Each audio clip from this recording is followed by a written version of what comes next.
자, 온범의 오늘의 뉴스 좀 뉴스부터 짚어드리겠습니다. 부산 YMC 온범 사무총장 함께합니다. 어서 오십시오. 어서 오십시오. 네, 안녕하십니까. 뭐 앞서 언급을 했습니다만 오늘 첫 소식이 이제 22대 국회 관련 소식이군요. 정말 막판까지 첨예하게 대립했고 뭔가 뭐 뜨뜻미지근하게 아무것도 못하고 21대 국회가 끝났습니다. 오늘부터 22대 국회가 개원하는데 이전보다 좀 나아질까요?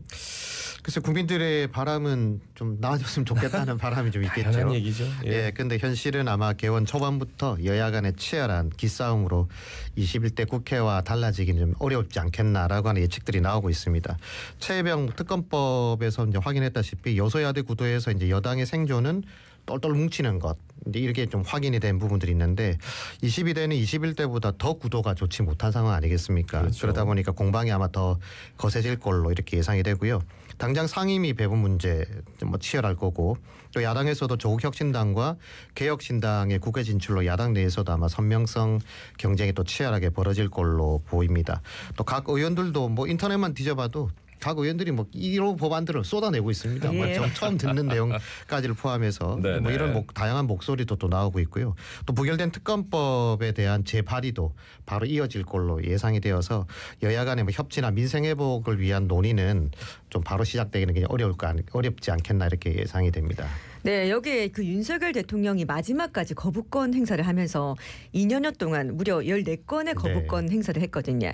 고물가 등으로 민생의 어려움을 겪는 이 국민들 입장을 좀 적극적으로 고려해야 하지 않겠습니까? 예, 뭐 당연히 적극적으로 고려를 해야 되는데 이 대통령은 물론이고 여야 모두 지난 총선에서의 민의를 서로 좀 다르게 해석을 하고 있지 않습니까? 그러다 보니까 민생을 외치는 것은 똑같은 모습인데 실제 민생이나 국민들의 목소리를 경청하는 걸 확인하기는 굉장히 어렵다라고 볼 수 있겠습니다.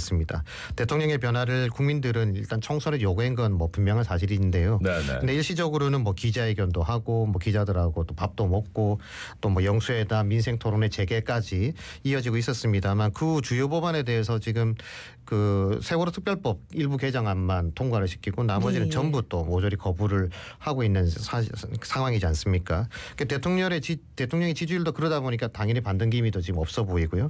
또 영산을 해오던 대로 그대로 갈 것 같고 여당도 그렇다면 이제 좀 뭐 소수긴 합니다만 홀로서기를 위한 노력들이 좀 필요한 부분들이 있는데 그럴 것도 강화할 뜻도 현재로서는 보이지 않는 부분도 있고 여기에 민주당을 비롯한 야당은 절대다수 의석을 기반으로 해서 아마 개원 초기 드라이브를 강하게 걸 걸로 보이는데요. 이런 와중에 국민들을 생각한다, 뭐 국민들의 입장을 반영한다 좀 쉽지 않아 보입니다. 예.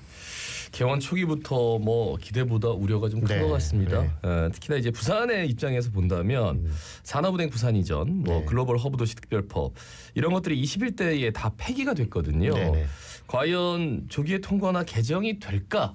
이게 좀 과제 아니겠습니까? 어제 이제 박형준 시장이 국회 방문했죠. 여야 이제 지도부를 찾아서 이 부산에 현안된 법안들 통과를 좀 부탁을 하고 뭐 긍정적 답변을 얻었다 이런 얘기들은 나오고 있습니다만 뭐 저는 냉정하게 부산의 기대대로 당장 흘러갈 것 같지는 않아 보입니다. 앞서 지적한 대로 각 후보자들은 후보자들의 어떤 길을 가고 있을 거고 부산의 경우 지금 대부분 여당 소속이라 민주당의 동의 없이 지금 개정 뭐 제정이 되는 건 거의 불가능하지 않습니까? 근데 산업은행 이전만 하더라도 사실상 지금 분위기는 다른 공공기관 이전과 함께 묶여서 패키지로 갈 가능성이 좀 높아 보이고요. 글로벌 허브 도시 특별법도 21대도 뭐 당장 그 홍익표 원내대표가 하겠다라고 했지만 결과적으로는 특검 정국에 밀린 모양새를 보이고 있는 상황인데요. 결국 부산시는 이제 특별법에 관련해서 부산시는 자신감을 보이고 있습니다. 여전히. 있고 관련 용역도 뭐 진행할 계획이라 10억 정도를 또 반영한 것도 있고요.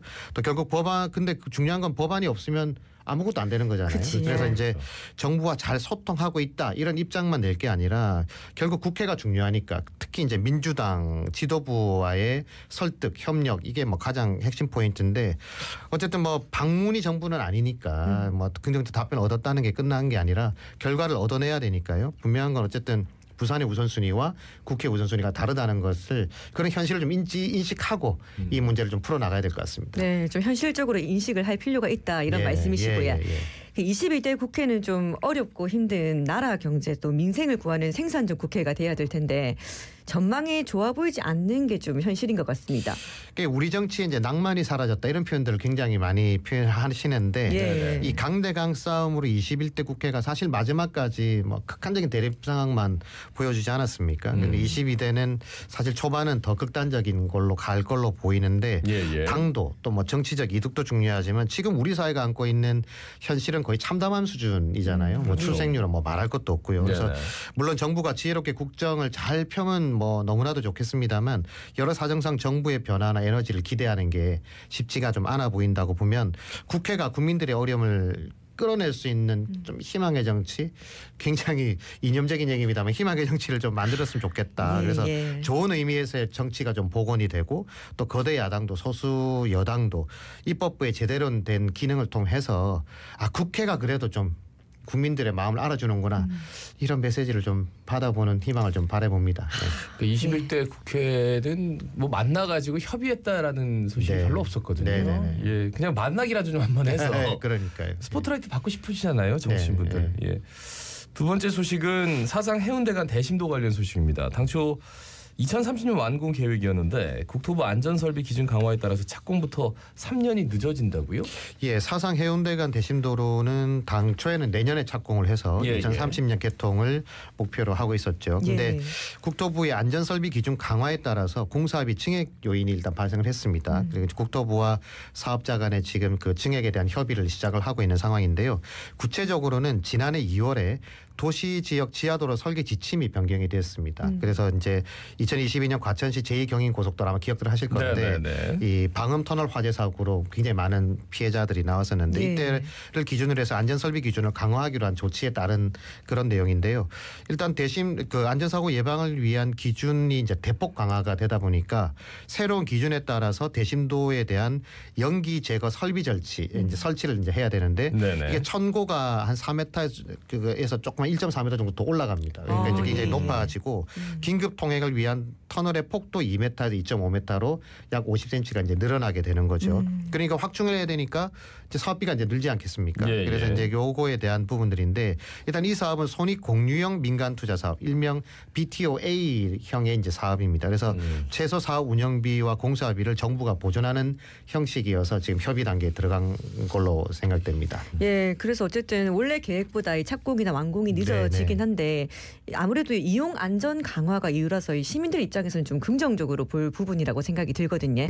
근데 이게 아무래도 계획 자체가 늦어지면 이 불편이 좀 커지지 않겠습니까? 그러니까 워낙 이 사상 해운대 간 도로는 사실 일반 도로도 있습니다만 동서고가로 네, 아침 지금도 아마 출퇴근 시간에 엄청난 정체에 시달리고 계실 텐데요.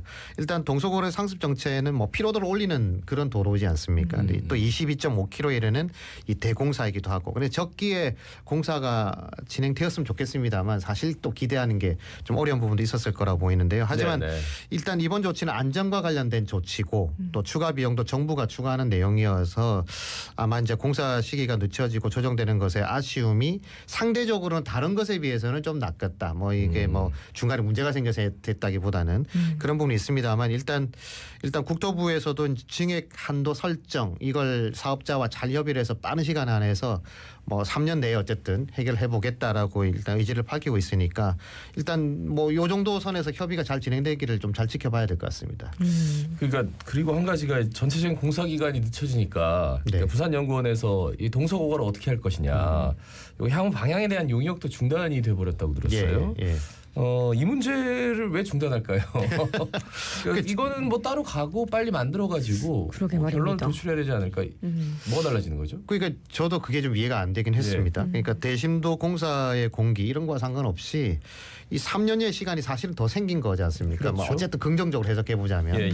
근데 이 문제에 대해서 이제 부산시 그리고 관련 지자체 그리고 시민사회 주민들 간에 어떻게 되면 좀 공론화할 수 있는 또 수기 시간을 더 번 거라고 이제 예상을 할 수도 있는 건데 일단 뭐 주민들 인근 주민들의 반대는 심하죠 여전히. 네네. 그래서 피해나 어려움 이런 거 뭐 충분히 이해가 됩니다. 그리고 최신 공법에 따라서 그렇게 보면 이제 최신 뭐 재산적으로나 또 공간적으로도 어떻게 보면 또 굉장히 획기적인 공간으로 또 바뀔 수 있는 여지도 있고 일부 구간을 하든지 뭐 전체를 하든지 이런 여러 가지 논의할 수 있는 포인트들이 많은데 그래서 무조건 된다 안 된다 이런 것보다는 여러 방향에 대한 가능성들을 내어놓고 좀 토론하고 논의하고 이렇게 하면 좋은데 이런 뭐 사회적 공론화의 어떤 기능들 공간들을 만들어서 결론을 도출하면 좋았을 텐데 사실 그렇게 하지 않고 지금 좀 이렇게 주춤거리고 다음 달에 이제 하려고 하다가 이제 일단 무장 중단을 하고 있는.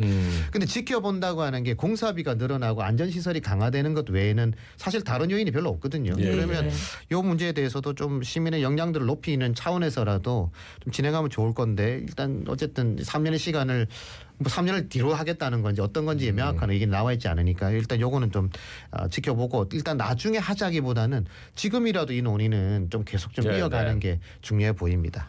예. 좀 시끄러울 것 같긴 한데 예, 네. 그렇다고 이거 새롭게 바뀌었으니까 3년 중단합시다. 3년 후에 얘기해요. 이거는 앞뒤가 좀 맞지가 않는 것 같아요. 네, 예. 예, 그렇습니다.